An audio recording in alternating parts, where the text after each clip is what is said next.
All right, we are back here, Martino. We're talking some NFL picks here, and we are, disgruntled Jets fans for the most part. So I think you were actually the last Jet fan still to be on the podcast this year. So you have the last word on the Jets this year. So I think a couple interesting things here. Like, did you enjoy the Brady Cook experience on Sunday?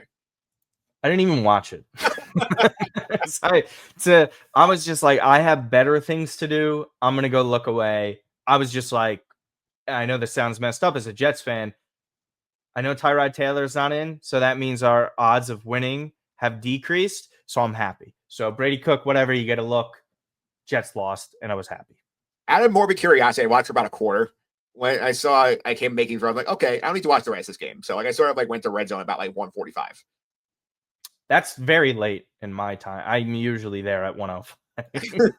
Yeah, I was just out of curiosity because our whole thing was, Brady Cook looks great. Let's see, he's an undrafted rookie. He's about exactly you thought he was to do with no practice reps. Yes, horrendous. So it is what it is. I mean, the Jets are just really a team lacking talent at that position for the last half century. So no surprises there. Yeah, none whatsoever here. And we're in an interesting long view spot with the Jets here, too, because obviously they make those trades at the deadline.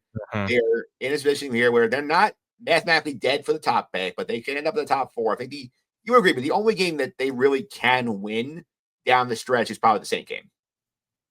Yeah, I think the Saints game kind of sadly screams that they're going to win.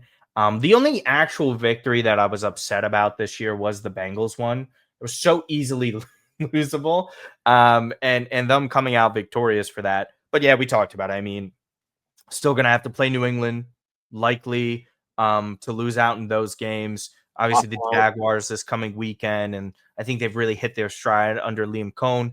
And I think they're probably going to take the division at this point because the Colts are imploding. Yeah, I think we've learned certain things about the Jets moving forward. They have a really solid foundation with that offensive line. Garrett Wilson is obviously a stud. Mason Taylor has done better than a lot of Jets second-round picks in our lifetime to start his career. So there is some positivity there. And then Mitchell and then Mechie. There are some flashes. And again, we'll see how it goes. Tanner Estrang as well, I thought, has done a terrific job as the offensive coordinator. Not much talent to work with at the quarterback position, especially when his main guy doesn't throw the football. Thought Aaron Glenn over the course of the season has improved somewhat. Still not happy with that defense. I think it was horrendous under Wilkes, even prior to the trades, after the trades. Not really anything to boast about. I don't see how Wilkes survives this year. Yeah, I think he's probably reassigned, would be my guess. They gave him a new title, like assistant head coach, something. They hire a defensive coordinator who can run the plays. That'd be my guess there. You like the special teams elite. They have been very good in that department. It's unbelievable, actually. Yeah, Austin McNamara is one of the best punters in the league they found. And the kid that they cut after he muffed the punt in week 4, Isaiah Williams, becoming a very good returner. He's got multiple return touchdowns this year. Best since Brad Smith. Yeah, for sure. And I think the thing you like with your Jets situation here is I think they are going to lose at least 3 of the games, because not only that, we didn't mention Buffalo, potentially last game at Ralph Wilson Stadium. There's no way the Bills are going to mail that in if they have a playoff spot wrapped up. So I think the Bills will go out hard there. It's a potential fight for the division still. I don't think it's completely lost with New England, right? So all that stuff sort of matters. And, when the AFC looks as weak as it was, which is a total shock coming into the year, because the AFC was complete juggernaut in comparison to the NFC. I don't see any team laying down here. And especially with the Saints, they've looked more competitive actually in the past couple of weeks. They just won at Tampa. It's a huge win, which I'm sure their fans were rightfully pissed off about, because the New York Giants are now back into that first pick spot. But yeah, I mean, I think the Jets, ultimately you want to see them have a top 5 pick, right? But of course, the year where we're so obviously terrible and we could use that boost, the Colts pick will probably move up a bunch. Of course, there's teams that are all closely within 1 or 2 losses of one another that you win another game or 2, Mike, all of a sudden you might be out of the top 10. So that's what I'm holding my breath on. Yeah, I think the Colt future is definitely something to keep track of here. The Jets made a bet basically against the Colts doing well with those 2 first-round picks, and it's going to pay off for them a bit this year for sure, because the Daniel Jones injury that We got Philip Rivers off the couch to try and play quarterback here and save the season. Like their schedule is brutal. Like this might be a top 15 pick at minimum from the Colts right now. In terms, certain teams go the right way, and then next year with Daniel Jones coming off an Achilles injury, who knows he's the same guy? Like this might be the new Jamal Adams trade for the Jets, where like you're getting much better draft value you thought you were when you made it. Yeah, I don't see in any way, shape, or form on how this is going to backfire on the Jets. Even Mitchell, as like just a throw-in player for this deal, has been impressive enough for what his ceiling could be, a wide receiver 3, which is something that you would take. Definitely more talent than we've seen in recent years. That pick could be phenomenal. Again, we don't know what type of player the Jets could draft. Could it be a premium defensive player, a rusher at that sort of pick? I think that it's all going to depend on where a guy like Fernando Mendoza goes or who's picking in those top couple of spots, right? Because if it's the Giants, do the Giants trade back if they're in a great position because they really like Jackson Dart? Does Joe Shane stick on? I think there's so many things that are going to happen between now and December up until that draft in April that the Jets are going to have flexibility, and that's a very good thing. And that obviously that loss for the Cowboys was huge for the Jets, and I know it'll matter a little bit more next year, but all that kind of stuff happens and matters in terms of like the outlook for the Cowboys and how do they pay Pickens and so on and so forth.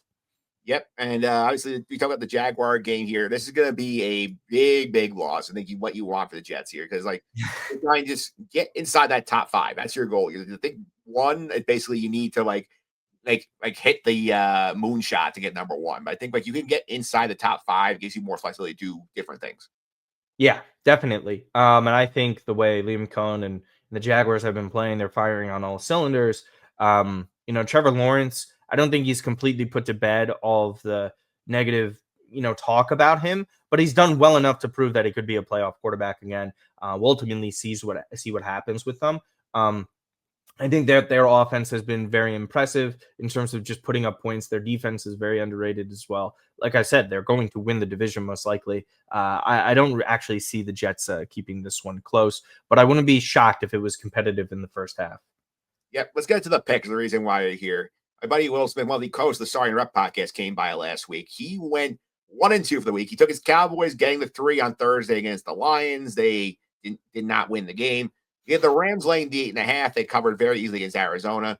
He had the Chiefs laying 3.5 against the Texans on Sunday night. Lost that one outright. So 1-2 for Will. 14-28 for Team Challengers. It's been a rough year for the Challengers. Yeah, man, I wasn't a part of it yet, so I'm staying away from that record for now. Hopefully better. Yeah, you have no responsibility for what they've done so far. Yeah. No. Yeah. On the other hand, I had a much more successful week. I had a 3-0 week in terms of, my pick, which is, I think the 3rd time this year I've gone perfect on the picks. So very fun year for me with this stuff so far. Yeah, I mean, record speaks for itself, man. Even if you were just one over, green is green. Yeah, green is green. I've been in the green a lot this year. So some stuff going on here. I had the Seahawks, my favorite team to pick this year. They go lay 7.5 against the Falcons. The concern was 6-6 at halftime. Then score them 31-3 after the break. So I felt good there. That one. The Jaguars extend the curse of Duval County. The Colts have not won down there since 2014. So Jaguars I was taking that every time they win that one outright. Went heads up for the Texans pick there. So that's 3-0 for me. 26-16 so far this season. Yeah, love the Texans pick. That was a pick that I also had on myself because struggling Chiefs team going up against arguably the number 1 defense in the NFL. 3.5 is a decent amount of points, so good call there. Yeah, good call. So let's get to the picks. And Martino, as the guest, you can go first. So where are you going to pick one? Yeah, I'm actually going with the New York Giants. Listen, I don't think the Commanders have been playing well. I think Dan Quinn is on the hot seat there. Jackson Dart, when playing, has looked very good. He's just got to make smarter runs, learn how to slide and know when to do that. I think it's going to be competitive, and I have the Giants covering there against. Yeah, I like that pick as well. If I had a 4th pick, this would have been the 4th pick here with the Giants. I think it's about here. No Jaden Daniels again. Marcus Mariota is playing for the Commanders here. I think the Giants are also a team known for ruining their draft position with wins. So I think this is going to be one where they get this one, and I'm calling the shot early. They're going to beat the Raiders in Week 17. Hey, I mean, listen, I wouldn't be surprised by that. As long as Brock Bowers doesn't go off, I think he should be okay. All right, let's pick one. We're going to pick two. The Rams. I think this is my favorite to go to the Super Bowl out of the NFC. They have just been a juggernaut. Sean McVay is the best coach in the NFL. I have zero doubts about that one. Matthew Stafford playing like an MVP. They just keep on rolling and rolling and rolling. Guys like Blake Corum taking on a bigger role now. I know 6 points could be a bit heavy, but I really like the Rams, and there's no hook in this. So give me the Rams all day. Yeah, you like the hook for that for sure. I think that's a good spot with the Rams. And like Detroit's very inconsistent, but they kind of go where Jahmyr Gibbs goes. And take Jahmyr Gibbs out of the game. I think the Rams can. I think the Rams have us on lock. Yep. All right, we're going with final pick of the week. The Carolina Panthers. And somebody that I really enjoy as a head coach is David Canales. I think he's done such a terrific job with helping Bryce Young. Even if Young, I don't think is really a franchise quarterback, he's getting the best out of his own players. And with that, they've been ultra competitive in games that a lot of people shouldn't or really didn't think that they would be in. 2.5 is a smaller number as well. And they have a shot for the division. I really like the Panthers this year. I think they've been playing well all around. And David Canales is going to get them to cover this spread. Yeah, interesting spot for them here. And they had the bye last week, so they got to watch Tampa lose and now understand that, hey, we are in a spot where we can, steal the NFC South if we win these games down the stretch. And they play Seattle still, which is tricky, but I don't like taking them because they're very schizo. So I don't want any part of that game. Well, all power to you. Fair enough. I mean, hey, you got the record that speaks for itself, huh? All right, yep. So let's go to my side now. Pick one. 49ers laying 12.5 against the Titans here. I'm glad the Titans got the win last week. I made this pick because you don't love the spot where you're teasing on such a long loser. They kind of do. Now they got their win. They're going out west against a team coming off a bye. The 49ers playing very well right now. They need to win to keep pace in the NFC. I think they're going to get the job done here. I think they will roll the victory. So I will lay with 12.5. The big blow with the 49ers. Yeah, I mean, the Niners are incredible. 12.5 is such a big number. But again, if you're that confident with them going off and having a great week, more power to you. But 12.5 is huge. Right. Let's pick one. Pick two. Chargers, 5.5-point underdogs in Kansas City against the Chiefs. And to me, I know Herbert's playing through an injury. I don't understand why the number is this big. I know people want to believe the Chiefs that, they have Mahomes. They're going to go on the run. They're going to get in. Nothing I've seen this season leads you to believe that's happening. I think it's just one of those years where, nothing went right. Guys got hurt. The Buck did not ball our way with the ball. The Chargers are a good football team. And 5.5 is a big number in this spot here. I think it's a close game. I think I'm going to take the points here. I do think the Chargers can win this outright. It's with the Chiefs and basically end their season. So I'm going to take the points here with the Chargers. Yeah, that was one of the picks that I was considering just because the Chiefs have really not been playing well. 5.5 is a pretty big number too. I completely agree with that. And listen, Herbert, playing hurt. At the same time, this is a more complete football team. Harbaugh is one of the best coaches in the NFL for a reason. That defense is very solid. And listen, Kansas City has been struggling, as you mentioned. Wide receivers just dropping balls all over the place. I don't think Mahomes has been particularly poor, but at the same time, I think the Chiefs don't really deserve this sort of number, even at home. All right, let's pick two. Pick number 3. I'm going to go back to the Texans. They're laying 9.5 against the Arizona Cardinals here. Houston is one of the best teams in the league. Around 8-2 of their last 10 games. That defense is unstoppable here. I love the momentum here. I know Jacoby Brissett has played well. Texas might be the best defense they played in a minute, outside the Rams, who basically smoked them last week. Houston, I think, gets the job done easily. They have to keep pace with Jacksonville in the division. We know Jackson's going to cross the Jets here. I think Houston, this is a runaway and hide spot. So give me the Texans here to wrap it up. Yeah, best defense in the NFL. CJ Stroud back and playing a little bit better that we saw earlier in the year. The Texans are a really, really difficult team. Also, some team I think that could run the table a little bit in the playoffs if they make it.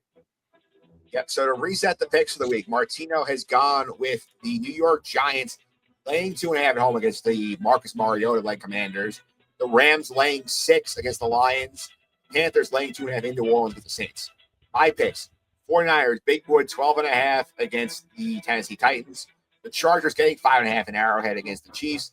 And the Texans laying 9.5 against the Arizona Cardinals. Those are your picks for week 15 here on the podcast. And coming up next week on the pod, the great Justin Diaz is stopping by here to talk about his Giants, and he told me he has thoughts to air out about the decision-making process of John Mara. So excited to see how that goes.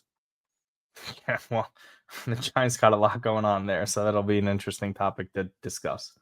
Yeah, and before we go, I will throw an update in here for the baseball listeners. While we were talking about Robert Suarez earlier, he has since signed with the Atlanta Braves, 3 years, $45 million. Your reaction? Um, from what it seems, by the way, Jeff Passan has phrased this is that he's going to be their closer. Maybe they factored in here, but the Mets whiffing on this for $15 million a year for a closer or a relief pitcher like that. It's not good enough. And David Stearns really, really has more pressure mounting.